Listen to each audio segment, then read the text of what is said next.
আন্তঃসীমান্ত নদী ব্রহ্মপুত্র, দুধকুমার ও গঙ্গাধর মিশেছে কুড়িগ্রাম সদর উপজেলার যাত্রাপুর ইউনিয়নে। সাথে মিলেছে শিয়ালদহ ও বোয়ালমারী নামের আরও দুই নদী। এই ৫ নদীর মিলিত ধারার পাড় যাত্রাপুরে শত বছর আগে গড়ে ওঠে জেলার অন্যতম বড় এই হাট। সদর, ভুরুঙ্গামারী, নাগেশ্বরী, উলিপুর, চিলমারী এবং রৌমারী উপজেলার নদীগুলোর অভ্যন্তরে রয়েছে ২ শতাধিক দ্বীপচর, যেখানে বাস করেন প্রায় ৬০,০০০ পরিবারের অন্তত ৩ লাখ মানুষ। চরে প্রাকৃতিকভাবে পালিত হয় গৃহপালিত পশু পাখি, আবাদ হয় ধান, পাট সহ নানা ফসল।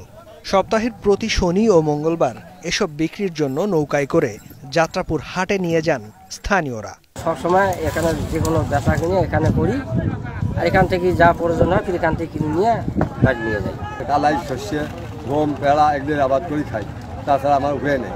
আমার এই নৌকা পথ ছাড়া আর কোনো যানবাহনের পথ নেই। মানে কালাই ধান যত আবাদ করি সম্পূর্ণ যাত্রাপুরে বিক্রি করি, আর যাত্রাপুর থেকে যত মালমাত্রা নিয়ে যায় আমরা ভরণ পোষণ করি বাড়ির। আমার বাড়ি চলে ভুট্টে, গম, শস্য, কালাই সবে আবাদ হয়। নারায়ণপুর, অষ্টআশি, ঝুমকেশ্বর, ১২-২০, দইগোয়া, কালিয়ালগা, পোড়াচর, খাসেরচর, শিবের বাসি, সাহেবের আলগা। মনে করেন যে ২০০ চর আছে, ২০০ চরের থেকে নৌকা যদি নাও আসে তাও ৫০০। নানান ধরনের মাল আমি এখানে আনি যাত্রাপুরে বিক্রি করে। এই হাটে আমরা ইজারা নেই ২,৫৬,০০,০০০ টাকা দিয়ে, এবং এই হাটে ২-২৫০ গরু বিক্রি হয়। ৫ একর আয়তনের হাটটিতে ৫ শতাধিক স্থায়ী ও ২,০০০-এর মতো অস্থায়ী দোকান রয়েছে, যার মধ্যে গাদাগাদি করে চলে বেচাকেনা। এমন অবস্থায় জায়গাটির পরিধি বৃদ্ধির কথা জানান সংশ্লিষ্টরা।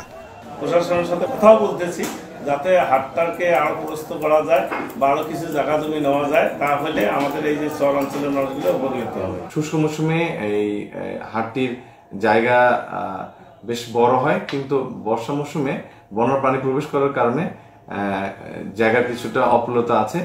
আমরা উপজেলা পরিষদের মিটিংয়ের মাধ্যমে আশা করছি এই সমস্যার সমাধান করতে পারব। এবছর যাত্রাপুর হাট থেকে ২,৫৬,০০,০০০ টাকা ইজারা পেয়েছে সরকার, যেখানে প্রতি হাটে বিক্রি হয় অন্তত ১০ কোটি টাকার পণ্য। এখন কুড়িগ্রাম।